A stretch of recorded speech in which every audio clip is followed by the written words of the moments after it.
to awaken the heart of a warrior. Caught by the waves, fear has crippled me down. I've heard you calling me out on the water.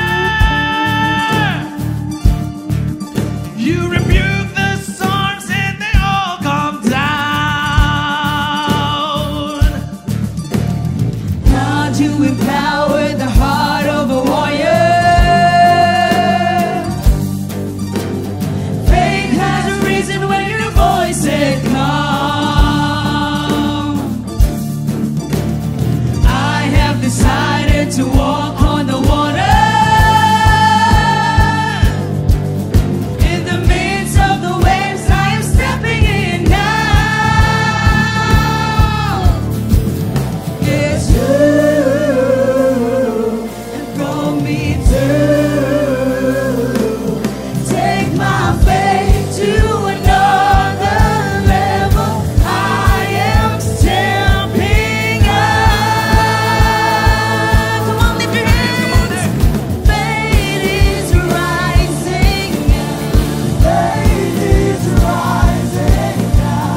Fear is losing ground.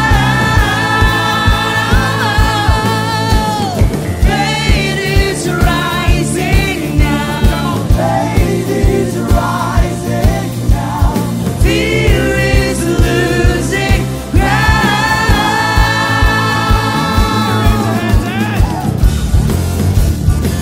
Come on, Church of God.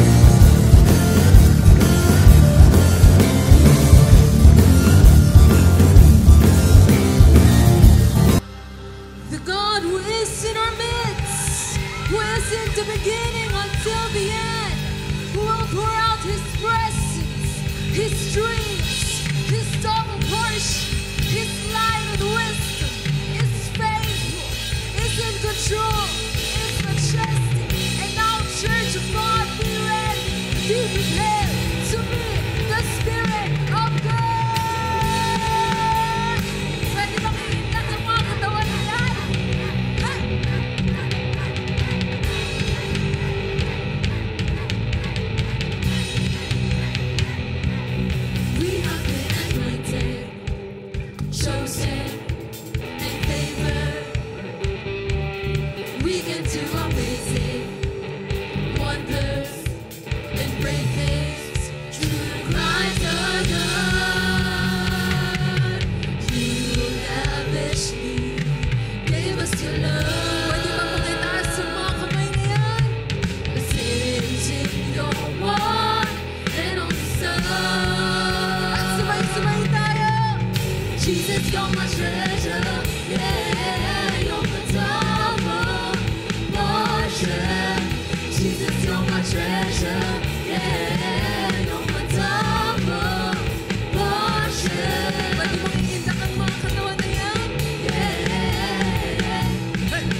We have everything. When we have Jesus, we have victory. At pwede ba kayo naman? When we have Jesus, we have everything. When we have Jesus, we have victory. Pwede mo bang samahan natin ang talon? When we have Jesus, we have victory. Oh, Jesus! We have victory. Ano yun yung pinakamalakas? When we have Jesus, we have everything. When we have Jesus, we have victory.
Things of grace, your name will be praised.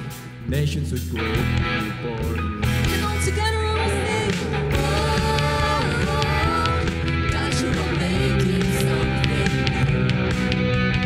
Oh, we come alive again in you.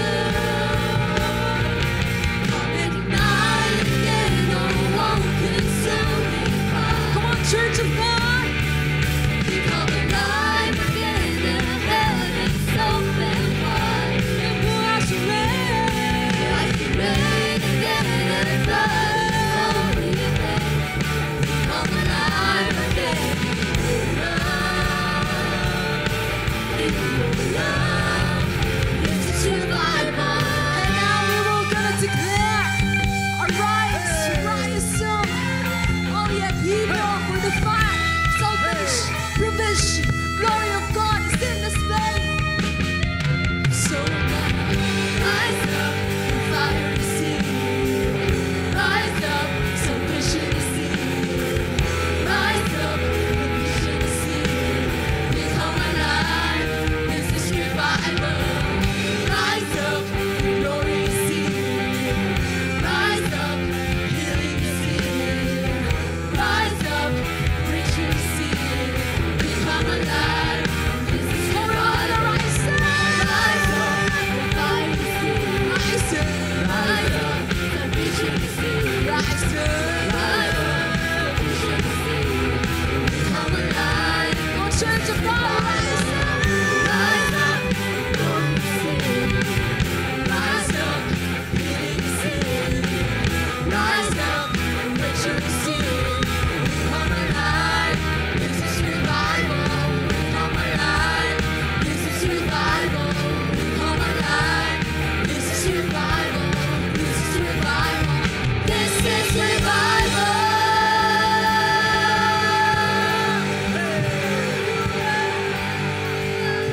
Come and ignite.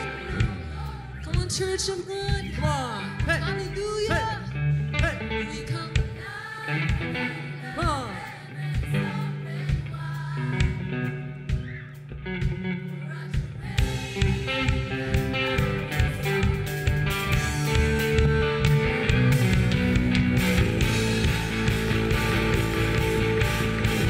come and ignite. Come and ignite again, oh, consuming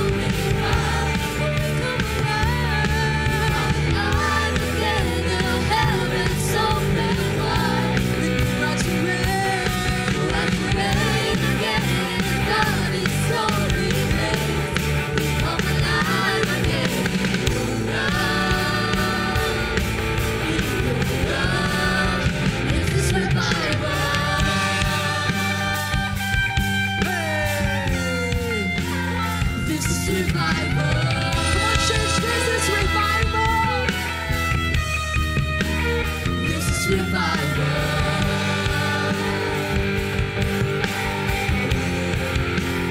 This is revival. And we will shout, this is revival.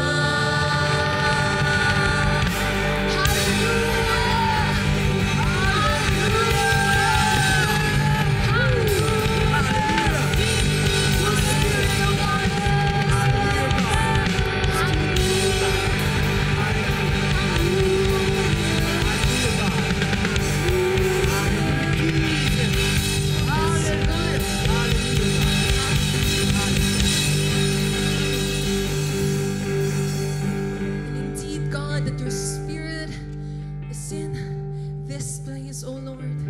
Kaya nararapat po na palakpakan muli natin ang ating Panginoon. Oh, Holy Spirit, you deserve this worship. You deserve this praise. And the word of the Lord in Acts 7:17, in the last days, God says, I will pour out my Spirit on all people. Your sons and daughters will prophesy. Your young men will see visions. And your old men will dream dreams. At pwede po bang pakitaas ang ating mga kamay? Holy Spirit, oh God, overflow in this place, Lord. We are now ready to catch your word, to catch your vision, to catch your dreams. Oh Lord, pour out your Spirit. Come on, church. Can you give your best shout, your best worship, your best thanksgiving to God?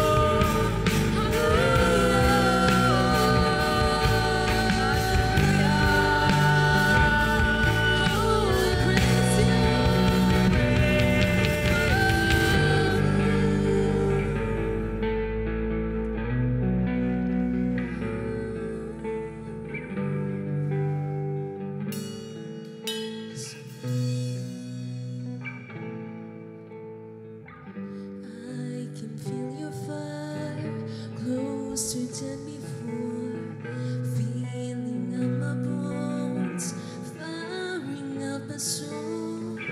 I'm not doubting, I've seen you do it. I'm not backing down, I won't. My deliverer, you're my confidence. I'm declaring your dreams and covenant. I'm not doubting, I've seen you do it. I'm not backing down, I won't. You are my wall of fire, God, I'll stay ablaze. All powerful God, you are mighty to save. Not by might nor by power will victory prevail. Your Spirit, oh God, holds the power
fill me up.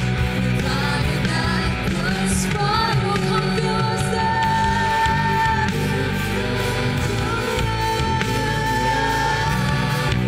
Power that flows from you, my God.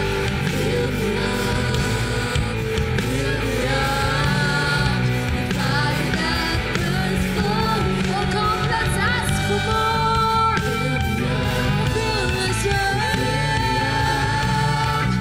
power that flows from you, my God. Fill me up, fill me up. Fire that burns for you. You are my wall of fire, God, I'll stay ablaze. Oh, powerful God, you are mighty to save. Not by might nor by power, will reach every grave. Your spirit, oh God, holds the power of God. My wall of fire, God, I'll stay ablaze.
itaas ang mga kamay na yan para sa Panginoon. And worship your God, the awesome God, a holy God. Lord, you are worthy to be praised.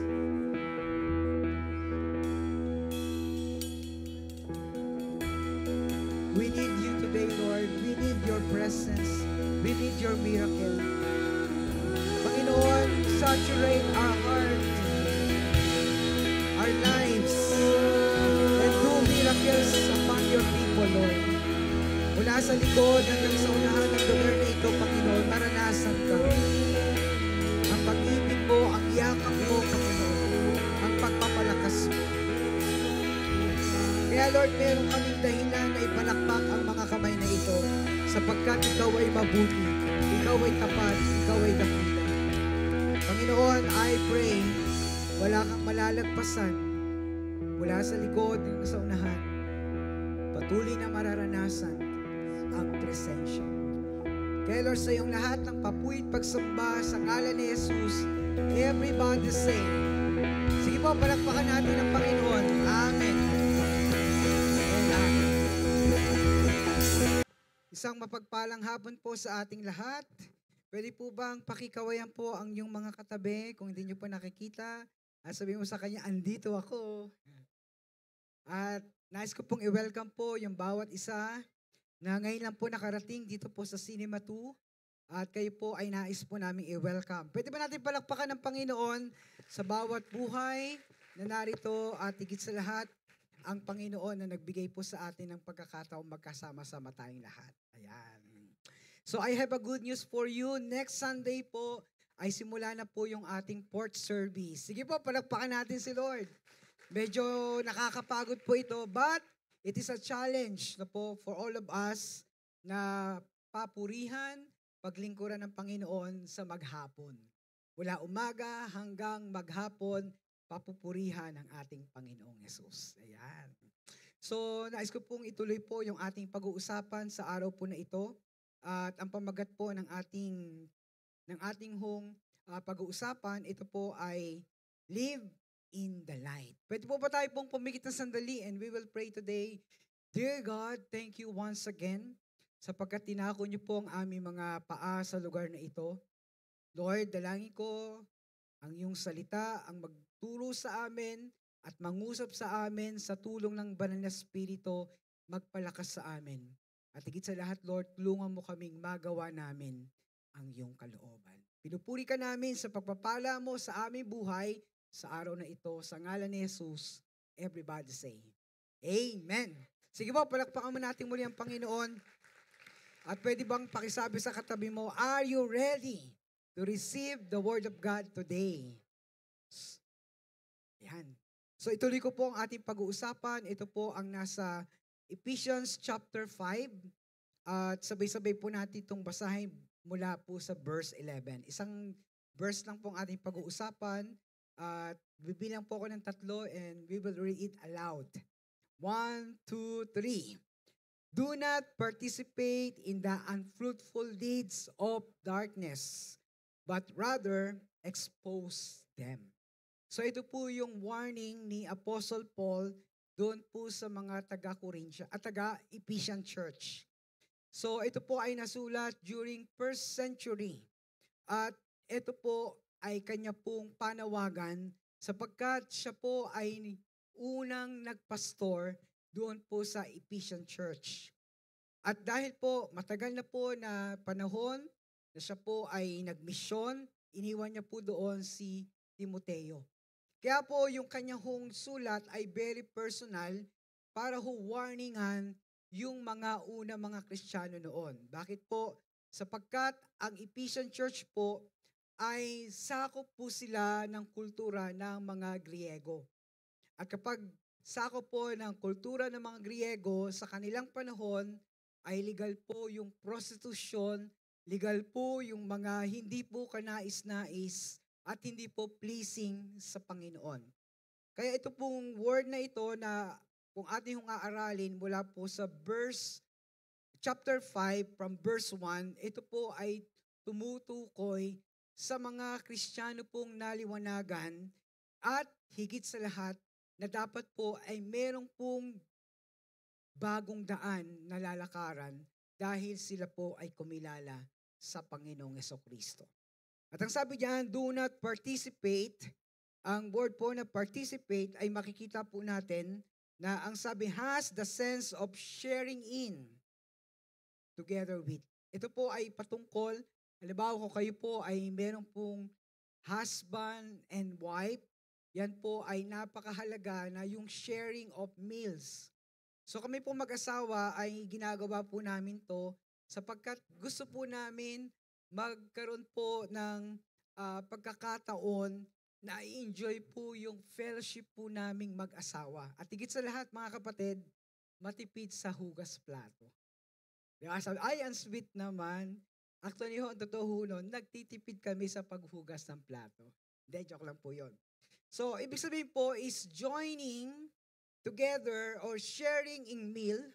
Ang ibig sabihin po ng do not participate ay kailangan ho pala na bigyan po natin ng pagkakataon na hindi ho tayo makibahagi sa gawa daw po ng darkness.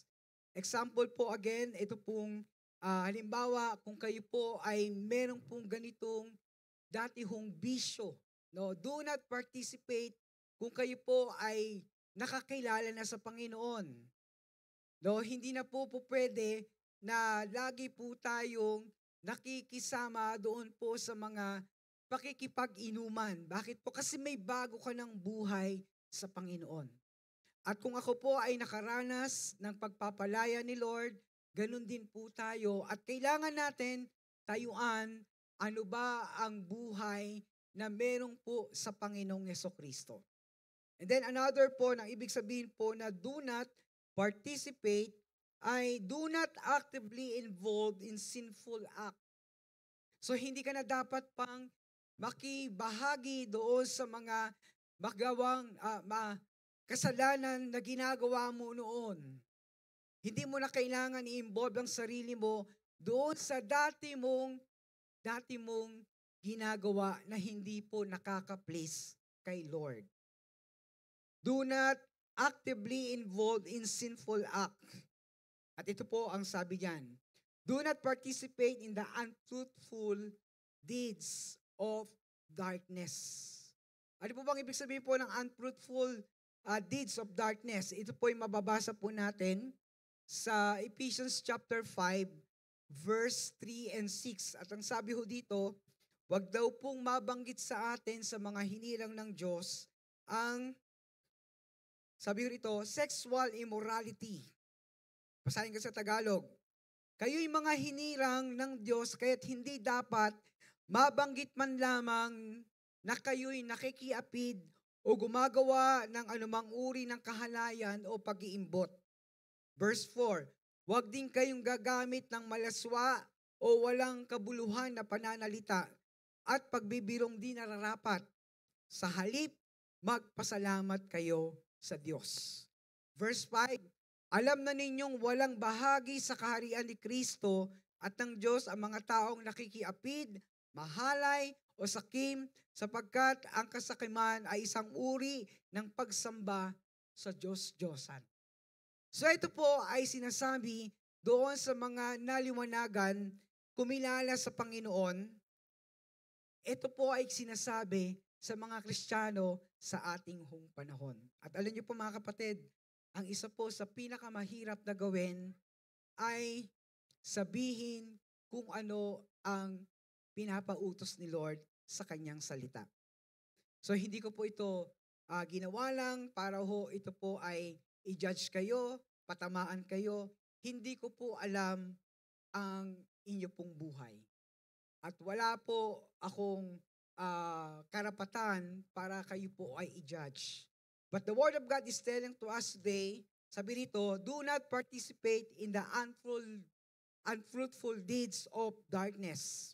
At sa panahon po natin ngayon, ito po ay nadidevelop na po yung unfruitful deeds of darkness. But sabi diyan, but rather, expose them. Ang ibig sabihin po ng expose them, mga kapatid, ito po ay rebuke or reprove. Sino po yung mga i-rebuke? Hindi po yung mga unbeliever sapagkat hindi nila alam yung kanilang ginagawa o yung unfruitful deeds of darkness. Ang nakakaalam po para i-rebuke ay yung mga kumilala kay Jesus. Kasi hindi po natin po maiwasan. Sa workplace po natin, andyan po yung mga unbeliever, andyan po yung mga hindi kumikilala sa Panginoon. Hindi ho tayo po pwedeng separate lang tayo. Kundi yung mga Kristiyano ay kailangan po palang yung mga kumilala at merong pong bagong buhay sa Panginoon. Kapag nakita po natin na hindi po align yung ating kaibigang Kristiyano, yung sinasabi niya, I am born again. Alin niyo po ba sa Ezekiel chapter 3, verse 20 and 21, kapag ang isang matuwid, ang sabi doon, ay nagpakasama at hindi mo siya sinabihan at pag namatay siya, pananagutan mo yung kanyang kaluluwa. Pero kapag ang isang matuwid, sinabihan mo, sinabi mo, mali yan, ito yung ginagawa mo, at namatay po siya, wala kang pananagutan sa kanyang kaluluwa. So kaya po mahalaga po na ang mga nakakilala sa Panginoon, kung sila man po ay naliligaw ng landas, i-rebuke them. At isa po sa pinakamahirap na gawin ay i-rebuke, mag-correct. Naalala ko po noon sa Bible school, nung ako po ay nagsisimula, ang pastor po ay kailangan, nagsi-shepherd po siya, nagpipid po siya, nagsi-share po siya ng Word of God, at nagre-rebuke, nagko-correct. At isa po sa pinakamahirap na gawin ay mag-rebuke at mag-correct. Pakisabi sa katabi mo, na-correct ka na ba? Na-rebuke ka na ba? Di ba, ang sakit nun, lalong-lalo na yung mga mahal mo sa buhay. At pakisabi sa katabi mo, mahal ka ni Lord ngayon. Mahal ka ng Panginoon. Hindi ho tayo nandito para saktan, kundi tayo po ay bigyan ng Diyos ng paalala sapagkat mahal tayo ng Panginoon. So, ito po ang ating panahon, mga kapatid. Ano po ba yung unfruitful deeds of darkness? Ngayon po, ito po ay isa paalala po sa ating lahat. Kanina pong first service ay meron pong nag-approach sa akin. Sabi niya, Pastor, totoo nga. Kasi po meron po tayong Amerikano na umaattend ho dito. Sabi niya, sa nation namin, sa bansa namin, hindi big deal yan. Ano yon? Yung Halloween. Marami po sa kanilang mga Kristiyano na nagdadamit po ng mga Halloween party. No, marami pong mga bata na kung saan po ay pumupunta doon sa kanilang mga kapitbahay sa mga store at meron ho mga dalang lalagayan po ng candy. But the Lord wants us to understand ano po ba ang Halloween. Ang Halloween po mga kapatid, this is unfruitful works of darkness. Pag sinabi mong word of darkness, meron pong silang Diyos. At ang Diyos po ng darkness, walang iba kundi si Satan. Sino dito ho ang gusto na bumisita po sa kanyang bahay ay demonyo? Sino dito ang mag-i-entertain sa atin? Halika, pumasok ka kriminal. Halika, pumasok ka hold-upper. Halika, pumasok ka rapist. At alin niyo po mga kapatid, sa panahon natin ngayon, whether magalit po kayo sa akin, sabi ko nga sa Panginoon, sasabihin ko kung ano yung gusto niyang sabihin. Huwag lang humagalit sa inyo si Lord. Ang Halloween po mga kapatid, ito po ay nag-i-invite ng evil spirit in your home. Bakit ko po yan nasabi? Sapagkat ang aming pamilya, ang aming angkan ay pinilaya ng Diyos sa mga manggagaway, sa mga espiritista. Kami po ay lahi pong espiritista, pero ngayon po ay pinalaya na ng Panginoon. Naalala ko po noon, yung lolo ko, pag mga araw po ng mga patay, meron po kaming meron po kaming altar kasi namatay po kapatid ko, kuya ko noong 1998. At ang aming yung tradisyon, maglagay po ng pagkain sa altar, may biko, may pansit, may spaghetti. Sino po gumagawa nun? At alin niyo po, sabi niya, sabi ng lolo ko, mamaya-maya, andyan na yung kakain. Nakikita niya kasi spiritista siya eh. Pero alam niyo po, sino pong na-invite to? Hindi po yung kaluluwa ng kuya ko kasi sabi ng Ecclesiastes chapter 12 verse 7, kapag namatay ang tao, yung kanyang espiritu ay babalik na sa Diyos at hindi na po babalik sa lupa. Kaya huwag ko kayong maniwala na ang namatay na kamag-anak o mahal natin sa buhay, nagpakita sa akin. Alam niyo po, namatay po yung kapatid ko, yung nanay ko, tatay ko, pero never ko pong nakita yung kanilang pong mga damit o yung multo. Pag kayo po'y naniniwala sa multo, magpapakita yan. Kasi ano po ang intention niyan? Takutin ka at maniwala ka na ang kaluluwa ay bumabalik. Pero alam niyo po, nakita ko nung namatay ang nanay at tatay ko, ni isa po wala hong paramdam. Sino po yung mga nagpaparamdam? Ang sabi po ng Exodus chapter 28, yung 1/3 ng angel sa langit, nung nagkaroon ng revolusyon sa langit, kasama pong ibinagsak na mga kampon ni Lucifer dito po sa lupa. At ito po yung mga evil spirit at napakarami po niyan. Kaya ho kapag dumarating po ang mga araw ng patay, di ba meron mga taong sinasabi, pagdating po doon sa mga sementeryo, kinakausap po yung mga namatay. Uy, kamusta ka na? Meron bang gumagawa yun sa atin? May sumagot ho ba? Kung may sasagot man, hindi yung mga mahal mo sa buhay, evil spirit. And that is the 1/3 ng angel na binagsak po dito sa lupa. Kaya ho, pag merong hong nagpautang sa inyo at nasolve po yung problema nyo, huwag yung sabihin na hulog ka talaga ng langit. Kasi po, sino po yung hulog ng langit? Yung fallen angel. Sabi mo sa kanya, Brad, sis, talagang pagpapala ka sa... Huwag mo na sabihin na hulog ka ng langit. Ang hulog po ng langit ay yung mga kampon po ni Satan. Pwede ba bang sabihin sa katabi mo? Sabi mo sa iyong katabi, gising-gising din pag may time. Baka tulog na po yan. Pakisabi sa katabi mo, konting oras lang to at alam ko na si Lord ay mangungusap po sa atin. Ituloy po natin. So, eto po ang ating maganda pag-uusapan sa hapong ito. 3 reasons why Christians are not to celebrate or participate to Halloween party. Alam niyo, natuwa po ako. Sumilip ako kanina sa labas, nakadalawang service na po tayo. Kasi po sa elevator, meron po mga sapot. Tama ba? Pumunta kayo sa mga store, meron po mga sapot. May mga iba't iba pong mga ng mga bats. And I really thank the Lord. Kasi po itong Cinema 2, wala pong sapot. Wala pong na mga Halloween na nakalagay po dyan sa labas. Pwede ho kayo magpa-picture. At alin niyo po mga kapatid, I'm so really thank the Lord sapagkat in-honor ng management na hindi po maglagay ng anumang pong sapot dyan sa labas. Pwede ba natin palakpakan si Lord? So there are 3 reasons bakit po hindi dapat natin i-celebrate ang Halloween. Number 1, God forbids the merging of pagan costume in our lives.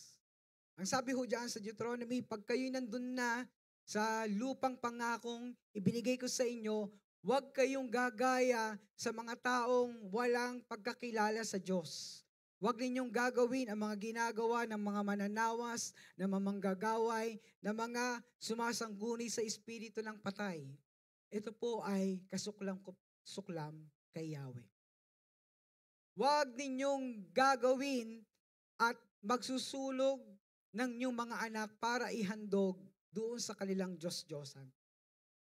So yung mga ginagawa po ng mga taong hindi kumikilala sa Panginoon, ay ito po yung ginagawa ng mga tao pong merong involvement sa darkness. At wag ho tayong matuwa na kapag ang ating mga anak, sino po dito yung mga magulang na yung mga hairband po ay may sungay? No, sa gabi nakikita niyo po, yung anak ko may sungay. Sino dito ang nakikipag-participate? No, yung mga anak nila, ay, ang laki naman ng price, sige anak, sali ka. Yung papangitan, yung mukha ka talagang demonyo. For the sake of price, for the sake po sa pera, i-compromise po natin. Nawawala na yung pagiging Kristiyano natin. Nawawala na yung pagkakilala natin sa Panginoon. Kasi Lord, ang laki ng price, baka pwede yung anak ko rito, apo ko rito. Andiyan pa ho ba tayo? Pakisabi sa katabi mo, bato-bato sa langit ang tamaan ay tayo. Mahalaga po na maintindihan po natin, God separate us from darkness. At ang sabi ng 1 Peter chapter 2 verse 9, ikaw at ako ay tinawag ng Diyos mula sa darkness papunta sa liwanag. Dinala ka niya sa liwanag. Kaya po, meron tayong bagong direksyon. At ang buhay na to ay kailangan po pala, ang kanyang lalakaran ay sa liwanag. Bakit ko po ito sinasabi? Ang aking mga anak, sila po ay naglakihan na meron po akong 2 anak, isang 9 years old, isang 14 years old, yung isa po dito back up. And tinuro ko po sa kanila na huwag kayong makikipag-participate doon sa mga, kahit sa dress lang. Bakit po? Kasi it is work. Ito po yung work ng darkness. Deception po yan eh. Okay lang, sabi nila, Pastor, arts naman yan. Eh bakit kapag ang anak mo nanood ng horror movie, yung apo mo, utusan mo, anak, bumili ka nga ng sardinas. Ayoko nga may mumu. Di ba? At tayo po ng mga bata, biktima ho tayo, hindi ka makapagsara, hindi ka makapaghugas ng plato kasi alam mo may mumu. Natatakot ka. Pero ngayon, ang mga magulang, o sige anak, costume ka pa rito, costume ka pa doon. Pero we need to stand what is the right in the eyes of God. Pakisabi sa katabi mo, mahal ka ni Lord. Sige po, palagpakan natin ang Panginoon. Mahal na mahal tayo ni Lord.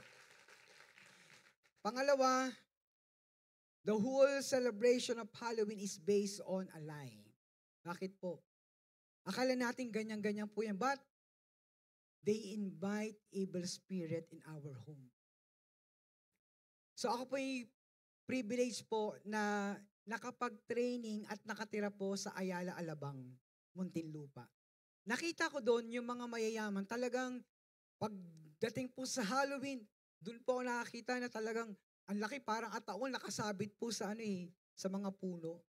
Talagang ginagastusan nila kasi nga po, gusto nila ng ganon, may pera sila. No? Yung mga tao talagang, okay lang naman to, lalagpas din naman to, pero ang Kristiyano, mga kapatid, hindi dapat tayo matuwa. Sapagkat kapag isa ho tayo sa nagsa-celebrate doon at tayo po'y sinasabing born again, we are Christian, palagay niyo ba natutuwa si Lord? At kailangan po sa ating panahon na may mga Kristiyanong manindigan sa pag-deceive ng kaaway sa ating panahon. Kaya po mga kapatid, mahalaga po na maintindihan po natin ito. Sapagkat our battles, sabi doon sa Ephesians chapter 6 verse 12, ang ating pakikipagbaka ay hindi sa flesh and blood, but in principalities. Ang kalaban natin ay hindi yung asawa mo, yung anak mo, yung kapitbahay mo. Hindi mo kalaban yung mga taong nasa paligid mo. Ang kalaban natin ay yung mga nasa darkness. Yung mga nasa himpapawid. Kaya po mga kapatid, meron pong tayong mapapanood, ayan po ay si Ramirez, isa po siyang dating satanista, at ito po ay nasa YouTube. Siya po ay dating kanang kamay ni Satanas. ang kanila pong ginagawa, pumupunta sila sa street at nagbibitaw ng curse. Pumupunta sila sa kalye, ito palang mga satanista, nananalangin na merong magkaroon ng broken home, magkaroon ng mga krimen sa bawat mga baryo, sa bawat mga city, magkaroon ng mga suicidal yung mga tao, magkaroon ng mga maraming mga drug lord, maraming ma-involve sa gambling. Ito pala yung kanilang panalangin. At alin niyo po mga kapatid, at the back of Halloween, kung bakit po nagpaparada, it will bring curse to the land. Ngayon na lang po na-expose yan. No, tingnan niyo po sa Brazil, ang mga demonyo nagpaparada at sila ay very proud na sila ay mga demonyo, mga satanista. But church, wake up. Our time, our day, ito po na yung last days na kung saan i-expose po ng kaaway yung kanilang ginagawa. But we Christian, kailangan po hindi tayo manahimik. Hindi porkit wala kang ginagawa, hindi porkit hindi ka nagsasalita, sumasang-ayon ka na. We need to rebuke and fight what is the work of darkness. Because tayo po ay hinango ng Panginoon mula doon sa kadaliman papunta sa liwanag. And who will be stand for the Lord? Sino po ang magsasabi na ito ang kailangan gawin ng mga Kristiyano? Di ba tayo? Pakitingnan po yung katabi mo, sabi mo sa kanya, kapatid, wake up. It is a time to wake up. It is a time na kung saan you will be the light of this nation. You will be the light of your community. You will be the light of your room, in your classmate, in your workplace. Huwag tayong manahimik. Kasi si Lord, binigyan ka niya ng pagkakataon na makita mo yung light sa buhay mo. At hindi dapat matabunan yung light na yon.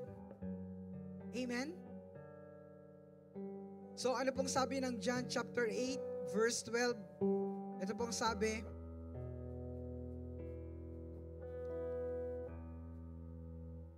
yung mga naliwanagan,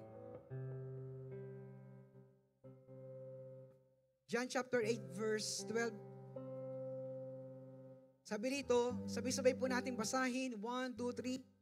Muling nagsalita si Jesus sa mga tao. Sinabi niya, ako ang ilaw ng sanlibutan. Ang sumusunod sa akin ay magkakaroon ng ilaw sa kanyang buhay at di na lalakad sa kadiliman. Sino dito gustong lumakad para sa Panginoon? Amen. Sige po, palakpakan natin si Jesus. Sino dito gusto pong ayaw nang lumakad sa kadiliman? Amen. Kailangan po may mga Kristiyanong tutuldok. Kailangan merong maninindigan. Kailangan may Kristiyanong matapang.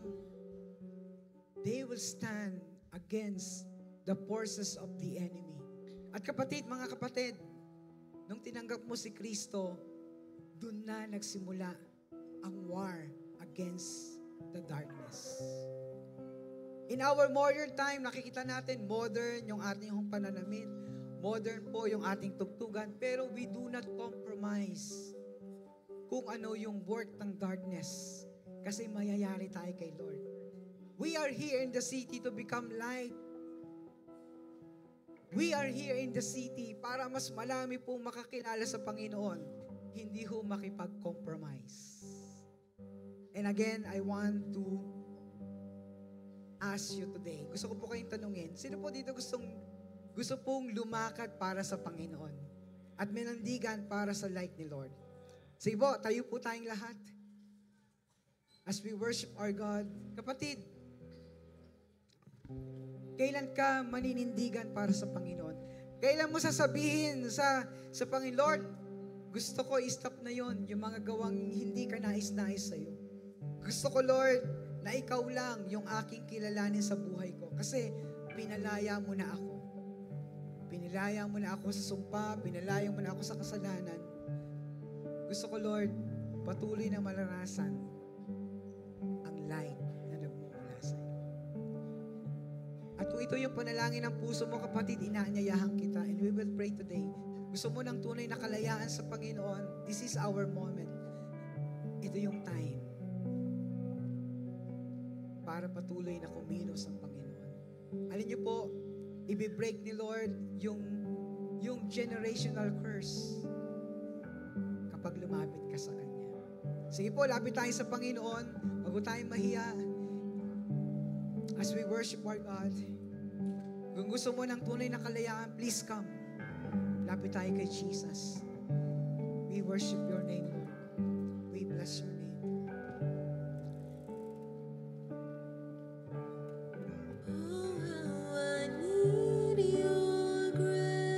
Leaders, come and we will pray. More than my words can say,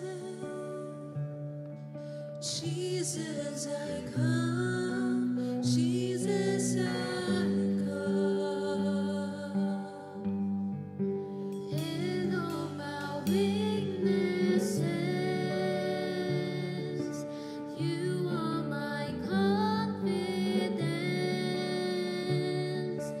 Jesus, I come, Jesus, I Sige po, taas natin ang ating kamay para sa Panginoon. Pwede ba natin ipikit ang ating mata?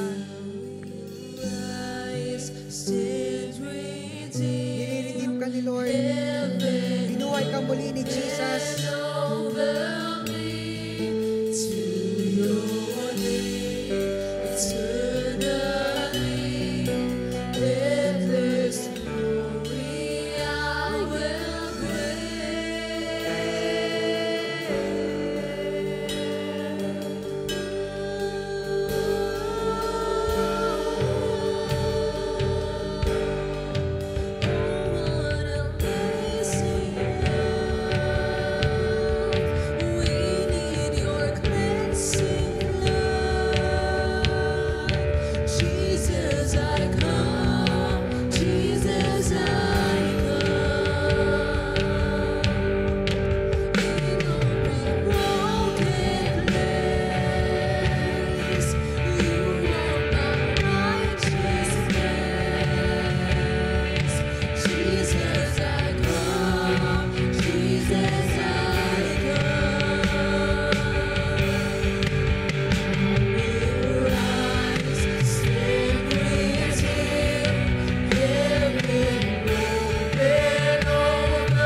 sumamba sa Panginoon.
Kapatid, nais ko na patuloy na makaranas ng kalayaan sa Panginoon. Taas mo lang ang iyong kamay.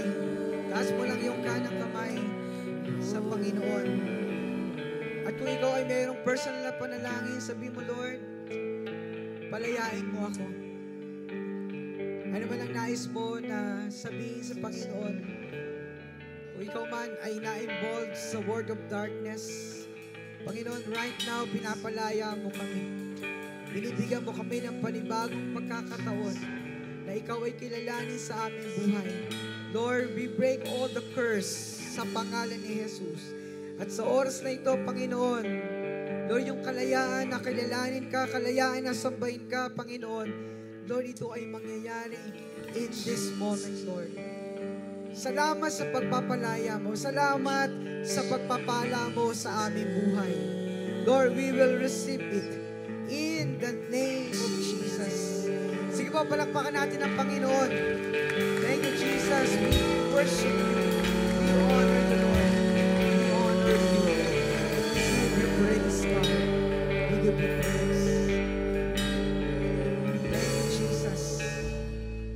Ngayon po tayo po'y magbibigay ng tithes and offering sa Panginoon. Pwede po ba natin po itaas yung tithes and offering na ito? Panginoon, salamat sa privilege na makapagbigay para sa iyo. Lord, use this tithes and offering to expand your kingdom dito po sa Kamanaba area. Itinatanim po namin ito, Panginoon Diyos, at pagpalain mo ang aming mga kabuhayan, pagpalain mo ang gawa ng aming kamay, pagpalain mo ang aming pamilya, Panginoon. Pagpalain mo ang bawat tungtungan ng aming mga paa.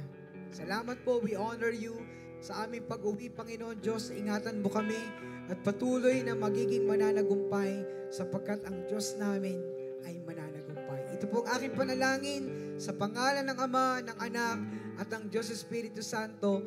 Everybody say, Amen and Amen. God bless you po. Come on, lift your hands for Jesus. Hallelujah! Come on, lift your hands. Yeah! We have a new song today. It's called Faith. Who wants to declare his faith today? Come on, eh! God, you awaken the heart of a warrior. Caught by the winds, fear has crippled me down.